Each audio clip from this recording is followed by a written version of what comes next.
Bismillahirrahmanirrahim. Assalamualaikum warahmatullahi wabarakatuh. Innal hamdalillah nahmaduhu wa nasta'inuhu wa nastaghfiruh wa na'udzubillahi min shururi anfusina wa min sayyiati a'malina may yahdihillahu fala mudhillalah wa may yudhlil fala hadiyalah. Asyhadu an la ilaha illallah wa asyhadu anna Muhammadar Rasulullah. Allahumma sholli ala sayyidina Muhammad wa ala ali sayyidina Muhammad. Sahabat Kaum Muslim 81 dimanapun kalian berada, alhamdulillahirabbil alamin, kita bisa berjumpa lagi di channel Kaum Muslim 81 ini. Mudah-mudahan kita semuanya selalu sehat walafiat, panjang umur, dipermudah segala urusannya, dan mudah-mudahan kelak akhirat menjadi penghuni surganya Allah Subhanahu wa taala. Amin ya Allahumma amin. Sahabatku semuanya, pada kali ini saya akan memberikan materi tentang bagaimana cara menata hati kita ya. Nah, sahabatku semuanya kita punya hati. Nah, hati ini ada yang hati selamat ya, yaitu hati yang benar-benar bersih, bening ya. Atau ada juga hati yang berpenyakit, dan ada juga hati yang mati ya, sahabatku semuanya. Nah, perbedaannya adalah hati yang bening itu akan memancar, sahabatku semuanya. Si hati itu tidak pernah menyimpan kesombongan, kebencian, dengki, hasad, ria ya, dan sebagainya ya, unek-unek, apalagi dendam. Gak ada ya, si hati yang selamat itu gak ada tuh ria, nggak ada sombong, nggak ada hasud, nggak ada, nggak suka, benci dan sebagainya, itu nggak ada.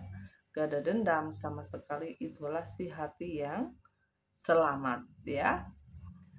Kalau hati yang kedua yaitu hati yang berpenyakit. Nah, bagaimana sih penyakit hati?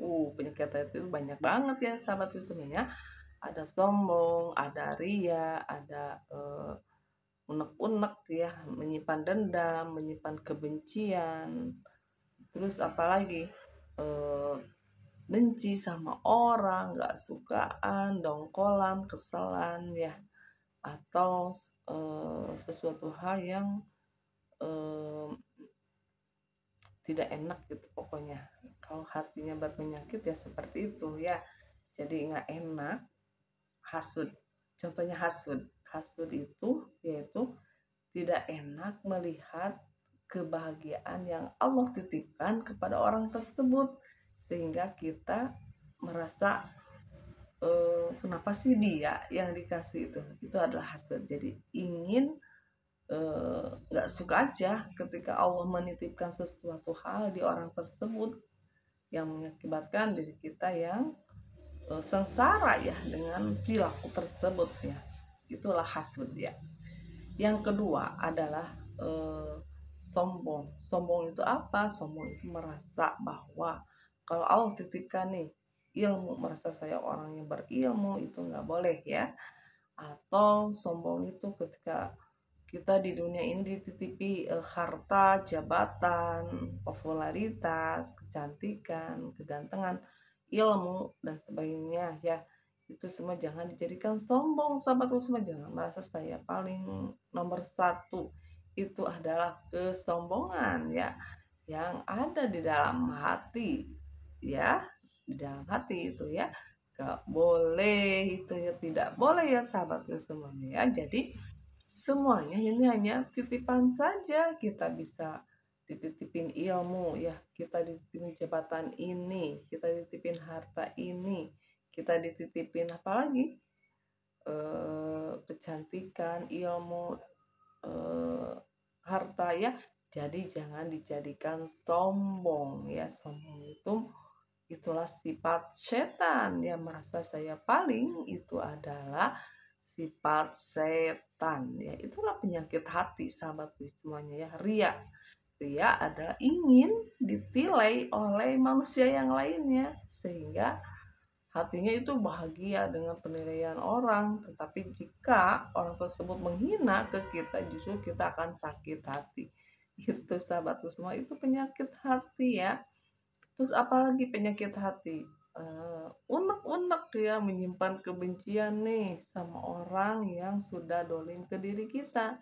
Itu juga sama penyakit hati ya. Atau kita menyimpan kebencian, benci kepada sesama ya. itu juga sama sahabatku semuanya ya, yang mengakibatkan itulah penyakit-penyakit hati yang harus dihilangkan. Jika si hati tersebut selamat, bening ya, tidak ada tuh sombong, unek-unek, dendaman, benci sama orang, hasut, ria, dan sebagainya itu tidak ada ya, tidak ada di dalam hati yang bening atau hati yang selamat. Dan yang ketiga adalah hati yang mati. Nah, hati yang mati seperti apa? Hati yang mati adalah sudah tidak ada kepedulian dengan sesama, sudah tidak mau yang namanya mana eh, yang harus dikerjakan, mana yang harus tidak dikerjakan, pokoknya mati aja. Sudah nggak ada kepedulian sama sekali, atau ketika dikasih nasihat sudah tidak masuk sama sekali ya, atau setiap dikasih ilmu juga sudah nolak sama sekali. Itulah hati yang mati ya, sudah nggak ada pedulinya sesama, sudah EGP-an, emang gua pikirin dan sebagainya. Itulah hatinya yang sudah mati sahabatku, hati yang sudah nggak diridhoi Allah ya, itu sudah mati saja, nggak bisa. Ketika dikasih nasihat nggak masuk, ketika dikasih juga nasihat lagi nggak masuk, sudah nggak mau mengerjakan sesuatu yang hal-hal yang Allah perintahkan dan Allah larang ya, udah mati aja. Itulah hati yang sudah nggak ada kepedulian sama sekali, hatinya sudah mati sahabatnya semuanya ya. Nah, di manakah posisi kita? Apakah di qalbun salim, hatinya itu selamat ya? Apakah di qalbun marid, hatinya itu berpenyakit? Atau yang ketiga adalah di qalbun mayit, hatinya sudah mati ya sahabatku. Nah, posisi kita ada di mana? Yuk sahabatku, kita introspeksi diri kita. Mau apakah hati ini ada di berpenyakit? Nah, kuncinya atau obat dari penyakit hati itu ada berapa? Ada 3 sahabatku semuanya ya, ada 3.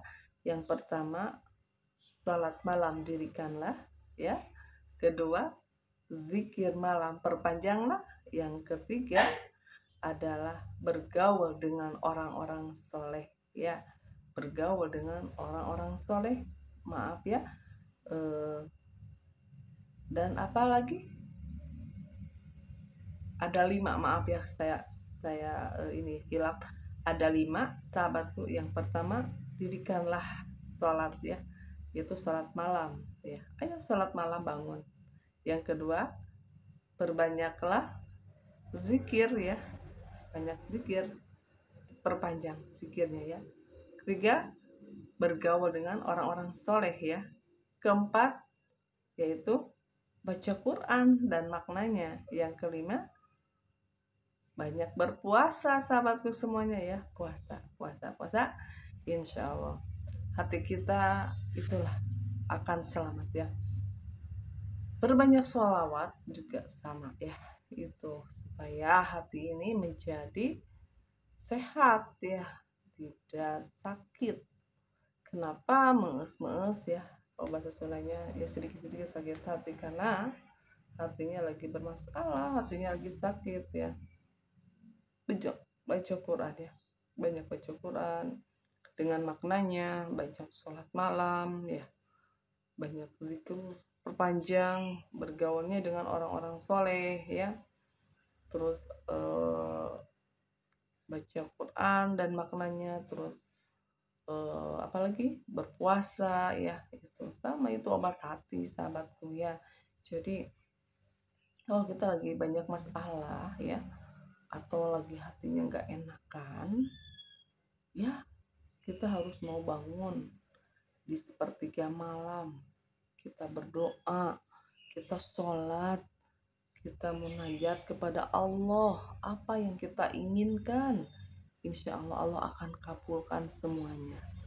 Banyak baca Quran dan maknanya ya, banyak berpuasa, zikir malam diperpanjang, terus apalagi baca Quran dan maknanya ya, harus bergaul dengan orang-orang soleh, itu yang akan hati kita itu akan sehat, hati kita itu akan selamat ya, hati kita itu akan bening ya. Hati yang bening insya Allah semuanya akan dimudahkan sama Allah, dan luas hatinya, tidak pernah menyimpan benci, dendam, kesal, dongkol ya. Itu penyakit-penyakit hati yang mengakibatkan yang menderita ya dia sendiri ya, yang punya penyakit hati itu. Iri sama orang, hasud sama orang, bencian, dendaman, apalagi unek-unek, sombong, ria dan sebagainya. Itu penyakit hati ya. Itu obatnya ada 5 sahabatku, yaitu banyak baca Quran dan maknanya, banyak sholat malam, banyak zikrullah, bergaul dengan orang-orang soleh, dan banyak puasa. Insya Allah semuanya akan menjadi obat untuk si berpenyakit hati tersebut ya. Oke sahabat-sahabatku semuanya, mudah-mudahan ya ilmu ini bermanfaat ya, khususnya untuk saya pribadi bisa mengamalkannya, umumnya untuk kalian semuanya yang mendengarkan di sana. Jangan lupa sahabatku semuanya dukung channel ini dengan cara like, subscribe, and komennya. Billahi taufiq wal hidayah. Wassalamualaikum warahmatullahi wabarakatuh.